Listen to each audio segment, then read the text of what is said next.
नमस्कार महाराष्ट्र, स्वागत आहे तुमचं द एके टॉकच्या या मराठी पॉडकास्ट शो मध्ये। जर तुम्हाला तुमचा व्यवसाय डिजिटली न्यायचा असेल तर द एके टॉक तुमच्यासाठी एक सुवर्ण संधी घेऊन आलेला आहे। तुमच्या व्यवसायाची सुरुवात कशी झाली, तुमचे कष्ट कसे होते, तुमचा व्यवसाय महाराष्ट्रातल्या प्रत्येक ग्राहकापर्यंत न्यायची जबाबदारी आमची असेल। द एके टॉकच्या या सुंदर अशा स्टुडिओमध्ये तुमचा पॉडकास्ट रेकॉर्ड केला जाईल। तर बुक करा तुमचं सीट आजच। घेऊया आकाशात उंच भरारी आकाश बरोबर।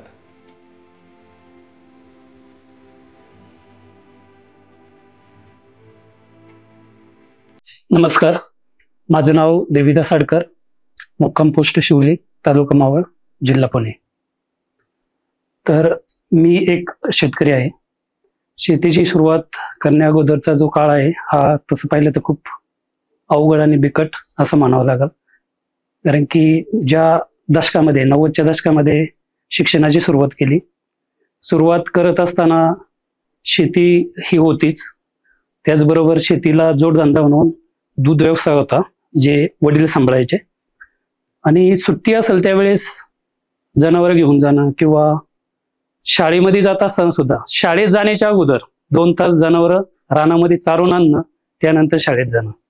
तर असा लहानपणाचा प्रवास झाला। पण शिक्षणही चालू होतं आणि शेतीचं कामही चालू होतं। कारण की मला आठवतं मी लहान असताना सुट्टीच्या दिवशी मी कधी खेळायला गेलो नाही। तर सुट्टी असेल त्यावेळेस मी शेतावरच असणार आणि शेतामध्ये जायचो। वडील आमचे स्ट्रिक्ट असल्यामुळं शेतीमधलं काही काम असेल किंवा सुट्टीच्या दिवशी जनावरं घेऊन जाणं, तर शिक्षण आणि घरचं काम शेती हे हा प्रवास चालूच होता। तर मी म्हणजे शेती करत असताना शिक्षणाचा प्रवास, कारण मला शिक्षणाची खूप आवड होती आणि मला असं वाटत होतं की आपण शिक्षण घेऊन काहीतरी आयुष्यामध्ये मोठं काहीतरी करू शकतो। कारण की जीवन बदलायचं असेल तर आपल्याला शिक्षण हे पाहिजे। कारण की वडील मला नेहमी सांगायचे, ते तालमीमध्ये 10-12 वर्ष राहिले पण पहिलंकी करत होते, पहिलंकीच केली, शिक्षण केलं नाही। तर त्यांची इच्छा होती की आपण शिक्षण नाही केलं पण आपल्या मुलांनी शिक्षण केलं पाहिजे आणि शेती केली पाहिजे चांगली। तर मी माझं शिक्षण चालू असताना माझी 10वी झाली, 12वी झाली। 12वी झाल्यानंतर मी DED ला ऍडमिशन घेतलं, माझं DED झालं।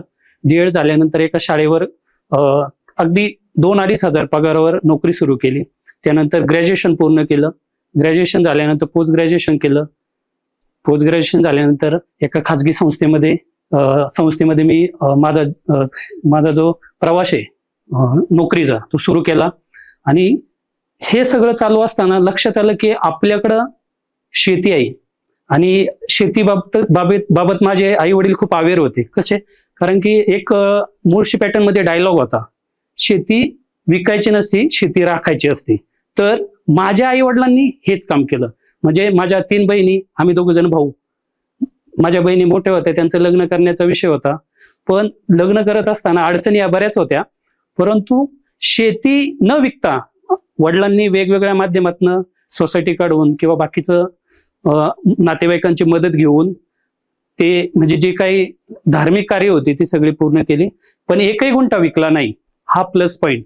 कारण की अनेक अडचणी आल्या आमच्या भागामध्ये, तो ट्रेंड चालू होता 2000च्या काळामध्ये की काही म्हणजे अडचण आली की 5-10 गुंठे जमीन विकणे किंवा 1 एकर जमीन विकणे आणि त्याच्यातून एखादं काम म्हणजे जे काही एखादा कुठलाही प्रसंग असेल किंवा धार्मिक विधी असेल तर तो पार पाडायचा, असं सगळं आमच्याकडे चित्र चालू होतं। आणि शेती पाहिली होती। आता शेती आम्ही अगोदर जी करायचो ती ओपन मध्ये शेती करायचो, म्हणजे त्याच्यामध्ये सऱ्या पाडणं असेल, त्याच्यामध्ये तांबाटी, वांगी, मिरच्या ही पिकं घेतली जायची। आणि पावसाळा आमच्याकडे भरपूर पाऊस असतो मावळमध्ये, आणि पाऊस असल्यामुळे भात हे प्रमुख पीक। भात झाल्यानंतरून साधारणतः नोव्हेंबर-डिसेंबर पासून आमच्या इकडे बागायत सुरू व्हायची। पण लहानपणापासून बागायत ही आमच्या म्हणजे आई वडील करायचे, आम्ही पण त्याच पद्धतीने करायचो। परंतु बागायती शेतीमध्ये जे पाहिजे तेवढं उत्पन्न मिळत नव्हतं। मी माझ्या डोळ्याने पाहिलेलं आहे, अक्षरशः 0 उत्पन्नामध्ये सुद्धा आम्ही बागायत करायचो, लॉस मध्ये जायची सगळी शेती। आणि लॉस मध्ये जाऊन सुद्धा पुढच्या वर्षी म्हणजे भाताचं जे पैसे येईल ते बागायतमध्ये टाकायचं, बागायतीतून काय झालं तर ते भातात, हे रोटेशन चालू होतं। त्याच्यातून फक्त थोडं घर चालायचं, एवढं काही त्याच्यातनं खूप मोठं उत्पन्न मिळत नव्हतं। आणि हे सगळं पाहिल्यानंतर आता 2020 मध्ये लॉकडाऊन आलं, आपण पाहिलं जागतिक महामारीचं संकट आलं, कोरोना आला।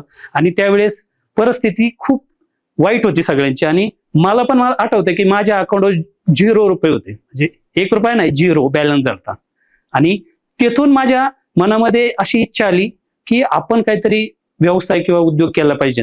त्याच्यामध्ये 2-3 वर्ष मी स्टडी केला, काय करता येईल काय नाही. आणि आमच्या भागामध्ये फुलशेती मोठ्या प्रमाणात केली जाते. आणि आम्ही सुद्धा, म्हणजे मी सुद्धा ठरवलं की आमच्या आई वडिलांना सांगितलं, मी भावाला सांगितलं छोट्या, आपल्याला पॉली हाऊस करायचं आहे. कारण की माझा मित्र आहे, त्या मित्राने मला सांगितलं होतं, म्हणजे तो म्हणायचा तुम्ही ना हे असं काहीतरी करा, त्याच्यातून तुम्हाला चांगलं उत्पन्न मिळेल. नाही म्हणलं तरी तुम्हाला लाखभर रुपये उत्पन्न मिळेल. आणि मला शिक्षण झाल्यामुळे मला माहित होतं की लाखभर रुपये तर आपण, म्हणजे इंजिनियर झालं तरी आपल्याला मिळेल का नाही गॅरंटी नाही, पण आपण जर व्यावसायिक झालो तर आपल्याला तेवढं उत्पन्न मिळू शकतं. आणि तुम्हाला सांगायचं म्हणजे एक असं की मी ज्या ठिकाणी व्यवसाय केलाय तो व्यवसाय मी डोंगरावर केलेला आहे, डोंगर आहे, आणि तिथं जनावरच चरायची, माळरान. तर माळरान डेव्हलप करून पूर्ण जवळजवळ, म्हणजे त्याच्यामध्ये एवढं डेव्हलपमेंटला खर्च आला असं तुम्ही अंदाज लावू शकता.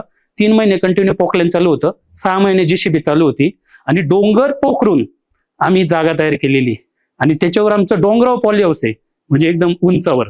आणि 1.5 एकरमध्ये मी पॉली हाऊसची शेती करतो. आणि त्या शेतीमधून उत्पन्न चांगल्या प्रकारे मिळत आहे. वार्षिक टर्नओव्हर म्हणलं तर साधारणतः 50 लाखापर्यंत टर्नओव्हर जातो.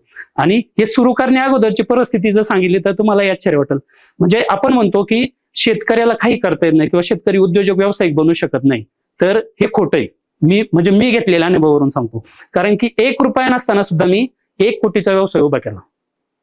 कारण की ज्या वेळेस व्यवसाय सुरू करायचा होता त्यावेळेस आमच्या सातबाऱ्या बोजा होता सोसायटीचा, जवळजवळ 3-3.5 लाख रुपये सोसायटी होती.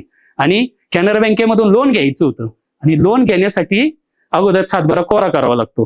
कारण की बँक आपल्या सातबाऱ्यावर काय बोजा असेल तर लोन देत नाही. अक्षरशः नातेवाईकांकडून, एक माझे मेंटॉर आहे त्यांनी मला काही मदत केली, मित्रमंडळींनी काही मदत केली, सातबारा नील केला.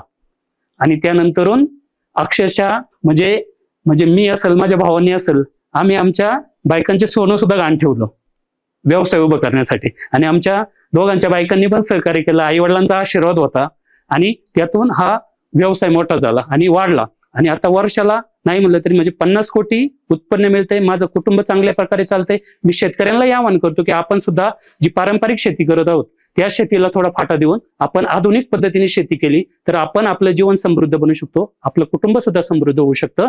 आणि आपण आपल्या जीवनामध्ये ज्या काही म्हणजे आशा आहेत, आकांक्षा आहेत, किंवा आपली जी स्वप्न आहेत, आपल्या मुलाबाळांचं जे काही शिक्षण आहे तर हे आपण पूर्ण करू शकतो. आणि हा व्यवसाय करण्यासाठी मला जी भक्कम साथ मिळाली ती माझ्या लहान भावाची मिळाली आणि आई वडिलांचे आशीर्वाद होते. आता आम्ही संपूर्ण फॅमिली या व्यवसायामध्ये गुंतून आहे. मी स्वतः देखील सगळी कामं करतो. फवारणीपासून सकाळी अक्षरशः 6:30ला माझ्या दिवसाची सुरुवात होती आणि दिवसभर काम चालू असतं. पण कष्ट करण्याची लहानपणापासून क्षमता असल्यामुळं आज त्या कष्टाचं खरोखर मला वाटतं त्याचा फायदा झाला आणि त्यामुळे मी आता चांगल्या प्रकारे जीवन जगत आहे. त्याच्यातून 8 लोकांना रोजगार मिळत आहे माझ्या व्यवसायातून. ही पण माझ्यासाठी खूप चांगली गोष्ट आहे. माझ्यामुळं समाजालाही काही समाजातील कुटुंबाला हातभार लागत आहे आणि ते पण त्यांच्या जीवनामध्ये एक सकारात्मक बदल घडवत आहे. पण आणि मी शेतकऱ्याला सांगू इच्छितो की आपण सकारात्मक राहा. शेवटी काही गोष्टी आपल्या हातात असतात, काही गोष्टी निसर्गाच्या हातात असतात. निसर्गाच्या जे काही वातावरण बदलले त्याला सामोरं जाऊन आपल्याला आपली शेती टिकून ठेवायची, ती वाढवायची आणि समृद्ध बनवायची. तुमचे विचार समृद्ध ठेवा, तुम्हाला समृद्धी तुमच्या कुटुंबामध्ये समृद्धी कधी येईल तुम्हाला कळणार नाही. तर आज मोटिवेशनल आवर्स मध्ये आकाश कुंभार सर यांचं मी आभार व्यक्त करतो. त्यांनी मला या ठिकाणी निमंत्रित केलं, बोलण्याची संधी दिली. धन्यवाद.